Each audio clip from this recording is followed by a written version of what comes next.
Hello everyone. जैसा कि हमें पता है कि हमारा एग्ज़ाम यूपीएससी सीएससी का एग्ज़ाम 3 फेज़ में होकर गुजरता है, जो कि है कि prelims, mains and third one interview. हमारी यूपीएससी सीएससी के नोटिफिकेशन में मेंस का प्रॉपर सिलेबस लिखा रहता है, जीएस 1 2 3 4 पेपर का, ऑप्शनल का, एसए पेपर का और क्वालिफाई पेपर का।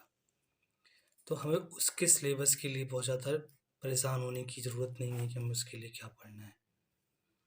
हमें सबसे ज़रूरी होता है प्रीलिम्स की तैयारी करना, क्योंकि प्रीलिम्स सबसे इम्पोर्टेंट चीज़ होता है। और प्रीलिम्स आज सबसे बड़ा हर्डल है, क्योंकि अगर प्रीलिम्स क्वालिफाई नहीं होता तो आप आंसर राइटिंग मीन्स या आपका कितना भी अच्छा हो, कोई मतलब नहीं रखता है। और प्रीलिम्स का कोई प्रॉपर सिलेबस भी यूपीएससी डिसाइड नहीं करता है। तो हम आज जानेंगे कि कौन कौन से बेसिक सब्जेक्ट्स हैं जो मैंडेटरी हैं यूपीएससी सीएससी प्रीलिम्स के लिए, और उनके लिए कौन कौन सी इम्पोर्टेंट बुक्स हैं। सबसे पहला होता है हिस्ट्री, सेकंड आता है इंडियन पॉलिटी, थर्ड आता है इंडियन इकोनॉमिक्स, फोर्थ आता है ज्योग्राफी, फिफ्थ आता है एनवायरनमेंट एंड इकोलॉजी, सिक्स आता है साइंस एंड टेक, सेवेंथ आता है agriculture, schemes and locations, eighth one आता है करंट अफेयर्स। बेसिकली ये 8 सब्जेक्ट्स होते हैं हमारे प्रीलिम्स के लिए: history, Indian polity, Indian economics, geography, environment and ecology, science and tech, agriculture, scheme and location. और eighth one is current affairs, जो कि लास्ट 1.5 ईयर्स के करंट अफेयर्स होते हैं। ठीक है, ये तो हमें पता चला कि हमारे बेसिक सब्जेक्ट्स ये 8 सब्जेक्ट हैं। अभी हम बात करेंगे कि इन 8 सब्जेक्ट को पढ़ने के लिए कौन कौन सी बुक्स मैंडेटरी हैं। मैंडेटरी इन द सेंस कि यूपीएससी सीएससी नहीं बोलता कि लाइक 10th-12th एग्ज़ाम की तरह कि आप ये बुक पढ़ो। इस एग्ज़ाम में जो अभी तक पिछले सालों में टॉपर्स हुए हैं या फिर जिन्होंने अच्छी रैंक होल्ड की है, उनके एक्सपीरियंस के बेसिस पे अराउंड 99% लोगों ने कुछ बुक लिस्ट को रिकमेंड किया है। उन बुक लिस्ट की हम बात करेंगे। आइए बात करते हैं।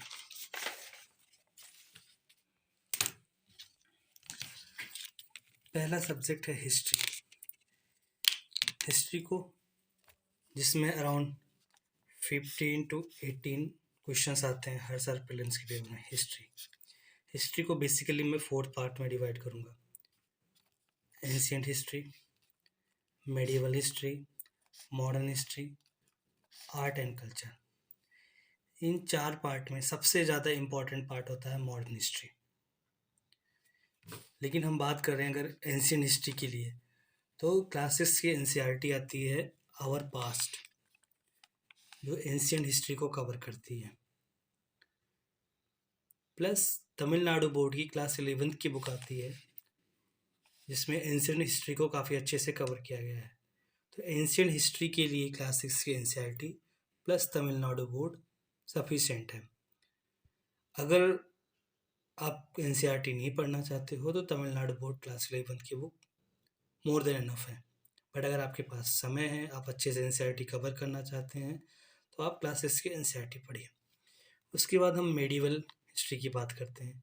इसमें क्लास 7th की एनसीईआरटी आती है आवर पास्ट, और same book Tamil Nadu board class 11th की बुक जो है उसका सेकंड पार्ट होता है जो मेडिवल हिस्ट्री को कवर करता है। सेम चीज़, अगर आपके पास समय है तो आप क्लास 6 और 7th की एनसीईआरटी एंशिएंट और मेडिएवल के लिए पढ़िए। अगर आपके पास बहुत ज़्यादा समय नहीं है तो आप तमिलनाडु बोर्ड क्लास 11th की बुक पढ़िए, बिकॉज कि हिस्ट्री में सबसे इम्पॉर्टेंट होता है मॉडर्न हिस्ट्री। तो एंशिएंट और मेडिएवल हिस्ट्री में बहुत ज़्यादा समय देने की ज़रूरत नहीं होती है। तो अगर बहुत अच्छे से आप कवर करना चाहते हो या फिर आपके पास बहुत ज़्यादा समय है तो आप एनसीईआरटी क्लास 6 और 7th की पढ़िए, अदरवाइज तमिलनाडु बोर्ड की बुक मोर देन इनफ है। उसके बाद हम सबसे इम्पॉर्टेंट पार्ट की बात करते हैं, मॉडर्न हिस्ट्री। मॉडर्न हिस्ट्री में सबसे इम्पॉर्टेंट या फिर बोल सकते हो like Bible book. Modern history की सबसे अच्छी बुक जो मोस्टली सभी लोग पढ़ते हैं वो स्पेक्ट्रम आती है मॉडर्न हिस्ट्री के लिए। अगर स्पेक्ट्रम पढ़ने के बाद आपके पास समय बचता है तो एनसीईआरटी का ही कंपाइलेशन है modern India, history of modern India by Bipin Chandra. अगर आपके पास समय बचता है तो आप history of modern India by Bipin Chandra आप पढ़ सकते हैं, अदरवाइज स्पेक्ट्रम इज सफिशिएंट, क्योंकि ज़्यादातर क्वेश्चन जो बने हैं या पूछे गए हैं प्रीवियस ईयर्स में वो स्पेक्ट्रम से आते हैं। बट आपको बहुत अच्छे से हिस्ट्री को अंडरस्टैंड करना है, एज अ लाइक स्टोरी पढ़ना है, तो बिपिन चंद्रा की history of modern India story format में है, तो आप हिस्ट्री को स्टोरी फॉर्मेट में पढ़ सकते हैं। उसके बाद हिस्ट्री का 4th पार्ट होता है आर्ट एंड कल्चर। इसके लिए एनसीईआरटी की बुक आती है क्लास 11th की फाइन आर्ट्स। वैसे मोस्ट ऑफ द चीज़ें कवर कर रखी है आर्ट एंड कल्चर की क्लास 6 एंड 7th की एनसीईआरटी की जो बुक है, बट स्पेशली फाइन आर्ट्स की एक बुक आती है क्लास 11th की आर्ट एंड कल्चर की, आप उसको पढ़ सकते हैं। अदरवाइज आपके पास बहुत ज़्यादा समय नहीं है तो आप नितिन सिंघानिया की आर्ट एंड कल्चर की बुक आती है जो कि बहुत अच्छे से आर्ट एंड कल्चर पार्ट को प्रीलिम्स और मेंस पर्सपेक्टिव से बहुत अच्छे से कवर किया है। तो हिस्ट्री में basically ancient, medieval, modern and art and culture के लिए हमने बुक डिस्कस कर ली। अभी दूसरा इम्पॉर्टेंट होता है सब्जेक्ट इंडियन पॉलिटी। इसमें around 15 to 18 question each year आते हैं और दिस सब्जेक्ट और this part of paper is easy part. मतलब अभी तक देखा जाए तो यूपीएससी सीएससी प्रीलिम्स में जो सबसे इजी पार्ट होता है वो इंडियन पॉलिटी होता है। इसके लिए एक एनसीईआरटी बुक आती है इंडियन कॉन्स्टिट्यूशन एट वर्क, ये पॉलिटिकल साइंस की क्लास 11th की बुक होती है, पतली सी बुक है। अगर आपको बेसिक अंडरस्टैंडिंग लेनी है इंडियन पॉलिटी की, कैसे राइट्स इक्वलिटी सब सारी चीज़ें वर्क करती हैं, तो आप इस बुक को पढ़ सकते हैं। अदरवाइज इंडियन पॉलिटी की एक बुक आती है एम लक्ष्मीकांत, काफ़ी मोटी बुक है लेकिन काफ़ी अच्छे से प्रीलिम्स पर्सपेक्टिव से बहुत अच्छे से कवर किया गया है इंडियन पॉलिटी को। तो जैसे हिस्ट्री के लिए मॉडर्न इंडियन हिस्ट्री के लिए स्पेक्ट्रम बाइबल है, सेम इंडियन पॉलिटी के लिए लक्ष्मीकांत बाइबल है। मीन्स अगर आपने लक्ष्मीकांत को बहुत अच्छे से पढ़ लिया है तो आप 90% क्वेश्चन प्रीलिम्स के अच्छे से कर सकते हैं। तो पॉलिटी के लिए बहुत ज़्यादा बुक्स पढ़ने की ज़रूरत नहीं है। लक्ष्मीकांत, अगर आपको समय मिलता है तो Indian constitution at work NCERT पढ़ सकते हैं। उसके बाद तीसरा स्कोरिंग सब्जेक्ट होता है इंडियन इकोनॉमिक्स। इसमें अराउंड 20 to 28 क्वेश्चन आते हैं प्रीलिम्स में। इसमें बेसिक्स आपको पढ़ना है, बेसिक टर्मिनोलॉजी जानना है, तो आपको क्लास 9 to क्लास 11th की एनसीईआरटी को एक बार रनिंग वे में पढ़ सकते हैं आप। लेकिन अगर आपको पास इतना समय नहीं है या फिर आपने कोई कोर्स ले रखा है तो सबसे अच्छा अगर आपको मार्केट में मिल जाता है या फिर इजीली मार्केट में अवेलेबल होता है, मृणाल पटेल करके एक इकोनॉमिक्स के टीचर हैं, वो बहुत अच्छे टीचर हैं इकोनॉमिक्स के, तो उनकी कुछ वीडियोज़ हैं वो आप अच्छे से देख सकते हैं। अदरवाइज़ उनके वीडियोज़ नहीं मिलते हैं तो उनका नोट्स आता है, उसको आप अच्छे से पढ़ लीजिए। तो इसमें आपका मोर देन इकोनॉमिक्स के सिलेबस से more than economics like agriculture का पार्ट हो गया, स्कीम का पार्ट हो गया, जोग्राफिकल इकोनॉमी का पार्ट हो गया, वो काफ़ी सारी चीज़ें इन्होंने अपने नोट्स में बहुत अच्छे से कवर कर रखा है। उसके बाद अगर आपको उनका वीडियो या नोट्स नहीं अवेलेबल होता है तो श्री राम आयुष नोट्स करके आता है, श्री राम आयुष का इंडियन इकोनॉमिक्स का नोट्स आता है, वो आप मार्केट से लेके अच्छे से पढ़ सकते हैं। इसमें भी सारी basic monetary policy, physical policy, GDP, balance of payment, ये सब सारी चीज़ें टर्मिनोलॉजी को बहुत अच्छे से हैंडल किया गया है। तो आप श्री राम आइस नोट्स पढ़ सकते हैं। उसके बाद फोर्थ सब्जेक्ट आता है जियोग्राफी। जियोग्राफी में बहुत ज़्यादा क्वेश्चन तो नहीं आते, अराउंड 8 to 10 क्वेश्चन आते हैं, क्योंकि बिकॉज 5 to 6 ईयर से अगर हम प्रीवियस ईयर्स की एनालिसिस करें तो इतने ज़्यादा क्वेश्चन आए नहीं हैं, क्योंकि जोग्राफी के जो लोकेशन बेस्ड क्वेश्चन होते थे इन्वायरमेंट सेक्शन में आते हैं। बट इसके लिए क्लास 11th एंड 12th की बुक आती है, जिसमें हम इसको 4 पार्ट में डिवाइड कर सकते हैं। इंडियन सॉरी जोग्राफी को हम 4th पार्ट में डिवाइड कर सकते हैं: physical geography, Indian geography, world geography, economic geography, location based question जो आते हैं। तो फिजिकल जोग्राफी के लिए क्लास 11th की बुक आती है एनसीईआरटी की, उसको आप अच्छे से पढ़ लीजिए। एक्चुअली दिस बुक इज़, आप ऐसा बोल सकते हो कि जो हम यूपीएससी की तैयारी करते हैं तो एनसीईआरटी की जितनी बुकें हैं उसमें सबसे अच्छी बुक जो है एनसीईआरटी की, या फिर यूपीएससी प्रीलिम्स और मेंस के लिए सबसे इम्पॉर्टेंट बुक जो एनसीईआरटी की क्लास 11th की फिजिकल जोग्राफी बहुत अच्छी बुक है। उसके साथ अगर आपको टाइम मिलता है या फिर आपको कॉन्सेप्ट और अच्छे से क्लियर करने हैं तो जीसी लियोंग बुक पढ़ सकते हैं। सेम इंडियन जोग्राफी के लिए क्लास 12th की एनसीईआरटी है, वर्ल्ड जोग्राफी के लिए एनसीईआरटी है, इकोनॉमिक जोग्राफी के लिए एनसीईआरटी। ये बहुत ज़्यादा इंपॉर्टेंट तो प्रीलिम्स पर्सपेक्टिव से नहीं है, क्योंकि बहुत ज़्यादा क्वेश्चंस आते नहीं, बट आपको थोड़ा थॉरली। तो फिजिकल जोग्राफी के लिए क्लास 11th की एनसीईआरटी जीसी लियोंग पढ़ सकते हैं हम। इंडियन जोग्राफी के लिए क्लास 12th की एनसीईआरटी आती है। वर्ल्ड जोग्राफी के लिए एनसीईआरटी आती है क्लास 11th एंड 12th की। इकोनॉमिक जोग्राफी के लिए NCERT class 11th and 12th। अगर आपके पास समय मिलता है तो आप 9th एंड 10th की भी एनसीईआरटी पढ़ सकते हैं, बट प्रीलिम्स में लास्ट 5-6 ईयर से बहुत ज़्यादा जोग्राफी के क्वेश्चन आए नहीं है, तो ये कॉस्ट बेनिफिट बहुत ज़्यादा जोग्राफी का है नहीं है, बहुत ज़्यादा समय नहीं, क्योंकि सिलेबस थोड़ा बड़ा है जोग्राफी का, तो ये मेंस के लिए बहुत इंपॉर्टेंट हो जाता है जोग्राफी। बट इंडियन जोग्राफी वाला पार्ट जो है, ड्रेनेज सिस्टम, सॉइल्स, क्लाइमेट, ये सब इम्पॉर्टेंट हो जाते हैं प्रीलिम्स के लिए। और अगर आपको इन मटेरियल से समझ में नहीं आ रहा है तो यूट्यूब पर मृणाल सर का चैनल है, मृणाल पटेल, उस पर रत्नांजल मैम के जोग्राफी के नोट्स सॉरी वीडियोस पढ़े हैं, प्लस पीपीटी हैं, तो उन वीडियोस को आप देख सकते हैं, तो आप इंडियन प्लस वर्ल्ड जोग्राफी बहुत अच्छे से कवर कर सकते हैं उससे।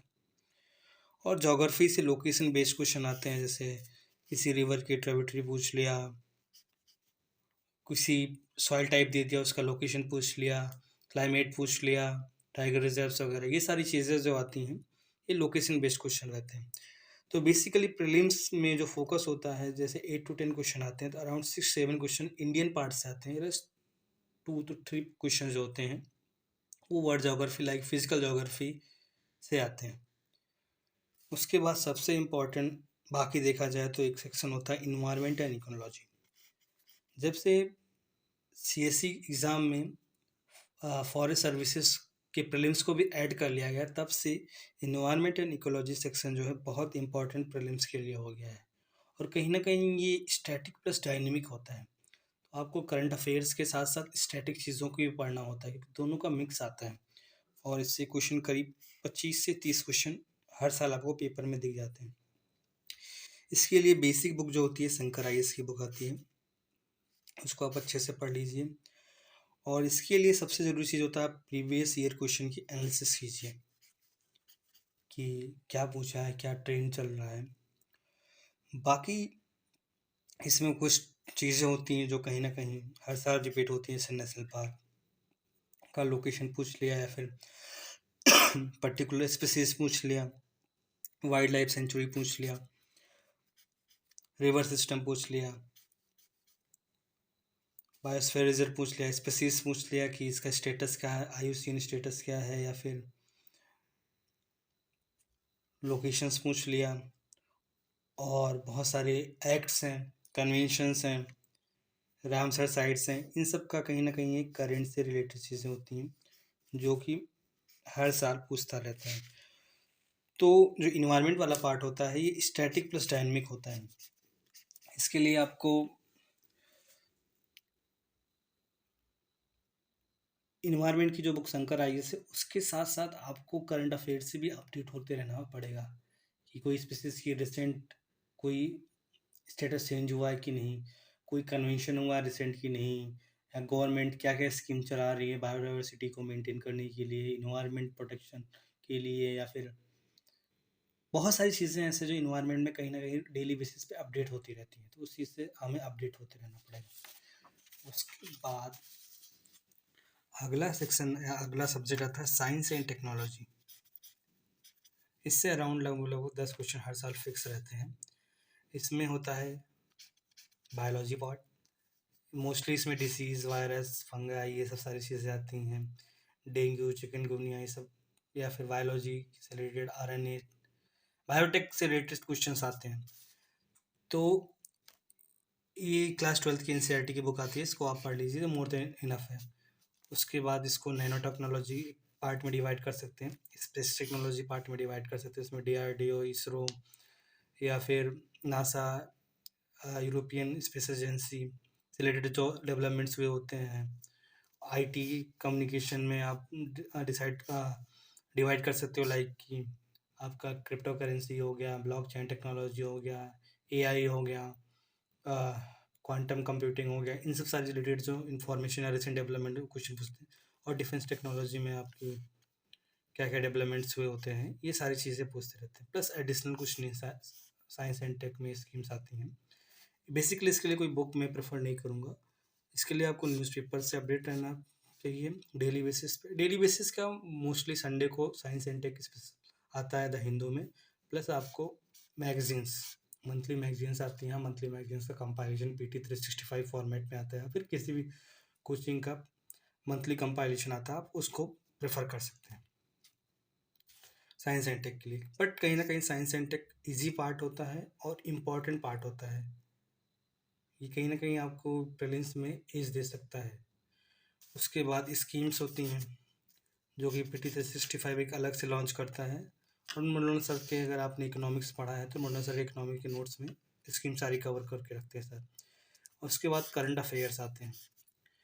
करंट अफेयर की बात करें तो जैसे पहले आता था कि वन लाइनर करंट अफेयर्स, या फिर जो स्कीम चल रही है, फिर न्यूज़ में जो चीज़ चल रही है वो डायरेक्ट पूछ लेते, बट ऐसा नहीं है। अभी जो करंट अफेयर आता है उसमें जैसे 3 स्टेटमेंट दे रखा है, तो उसमें एक स्टेटमेंट करंट अफेयर का पार्ट रहता है, बाकी 2 स्टेटमेंट जो होते हैं वो स्टैटिक पार्ट से कहीं ना कहीं डायरेक्टली इनडायरेक्टली लिंक होते हैं। तो आपको करंट अफेयर को सॉल्व करने के लिए आपको स्टैटिक प्लस डायनेमिक दोनों की अंडरस्टैंडिंग अच्छे से होनी चाहिए। बाकी अगर आप डेली बेसिस पे न्यूज़पेपर पढ़ते हो, कोई भी न्यूज़पेपर, आइदर द हिंदू या फिर इंडियन एक्सप्रेस, कोई भी आप प्रेफर कर सकते हो। बहुत सारे लोग दोनों प्रेफर करते हैं, but choice yours. Monthly magazine भी आप फॉलो कर सकते हो, ज़रूरी तो नहीं है, बट प्रीलिम्स के लिए PT 365 करके आता है सब्जेक्ट वाइज, इसको आप प्रीलिम्स के लिए अच्छे से पढ़िए, क्योंकि कहीं ना कहीं डायरेक्टली इनडायरेक्टली क्वेश्चन इससे फंसते हैं। उसके बाद ये तो हम बेसिक सिलेबस की बात करते हैं, या फिर बेसिक बुक्स क्या क्या करना है। और प्रीलिम्स के लिए एक सबसे इम्पॉर्टेंट ज़रूरी चीज़ होती है प्रीवियस ईयर क्वेश्चन, उसकी बहुत अच्छे से एनालिसिस करना, एक टॉपिक की कहाँ से पूछा है, डेप्थ में पूछा, क्योंकि चीज़ें रिपीट होती हैं। सीधा सीधा क्वेश्चन तो रिपीट 2-3 क्वेश्चन होते हैं हर साल, बट बाकी चीज़ें डायरेक्टली नहीं होती, बट कहीं ना कहीं उससे लिंक्ड चीज़ें रिपीट होती हैं हर साल। उसके लिए KBC नैनो की पब्लिकेशन की एक बुक आती है topic wise previous year question, उसको एटलीस्ट 10 ईयर्स का आप अच्छे से कर लीजिए। ये तो हो गया। बाकी आपको टेस्ट सीरीज़ करना है तो टेस्ट सीरीज़ के लिए आप पहले तो सबसे पहले प्रीवियस ईयर क्वेश्चन अच्छे से करिए, उसकी अंडरस्टैंडिंग लीजिए, क्योंकि आपको एक आइडिया मिल जाएगा यूपीएससी कैसे क्वेश्चन पूछता है और उसकी डिमांड क्या है, उसका पैटर्न क्या है। उसके बाद आप विजन आइज का टेस्ट फॉलो कर सकते हैं, फोरम आइज का टेस्ट फॉलो कर सकते हैं। कंप्रेसिव करना है इसको सब्जेक्ट वाइज, किसी एक सब्जेक्ट, किसी एक कोचिंग इंस्टीट्यूट का कंप्रेसिव करना है subject wise plus full syllabus. बाकी आप GS स्कोर हो गया, वजीराम हो गया, बहुत सारे कोचिंग इंस्टीट्यूट हैं जिनके आप टेस्ट जो है उसको पूरा अच्छे से कर सकते हैं। मतलब सब्जेक्ट वाइज अगर आपके पास समय नहीं बचता है तो आप फुल सिलेबस टेस्ट सॉल्व कर सकते हैं। टेस्ट सीरीज भी अगर आपके लगता है तो आप टेस्ट सीरीज ज्वाइन कर सकते हैं, आपको उसकी एनालिसिस मिल जाएगा सब्जेक्ट वाइज आप कहाँ पे लैग कर रहे हो। तो ये बेसिक सारी चीज़ें थी जो कि कहीं ना कहीं आप जब यूपीएससी की तैयारी करने आते हो, या फिर आप 10-15 दिन 20 दिन आप यूपीएससी तैयारी में, या फिर कुछ टाइम आप दे देते हो, तो आपको एक होता है कि आपकी मेन्यू कार्ड होना चाहिए आपके पास कि इस सब्जेक्ट की हमारे पास ये एटलीस्ट बुक्स होंगी, इनको हम अच्छे से पढ़ेंगे और इनको क्या कहते हैं एटलीस्ट इनको पढ़ेंगे। क्योंकि लोग बोलते हैं कि सेम बुक को मल्टीपल रिवीजन करना चाहिए, बट ये चीज़ आइडिया लोगों को मिल नहीं पाता, तो अच्छी बुक तक पहुँचते-पहुँचते उनके पास ऑलरेडी बहुत सारे मटेरियल इकट्ठे हो जाते हैं, जो कि कहीं न कहीं डायरेक्टली इनडायरेक्टली उनको हार्म करते हैं। तो बस इतना ही। Good luck. अच्छे से तैयार करिए, मेहनत करिए और खुद पे भरोसा रखिए। Thank you.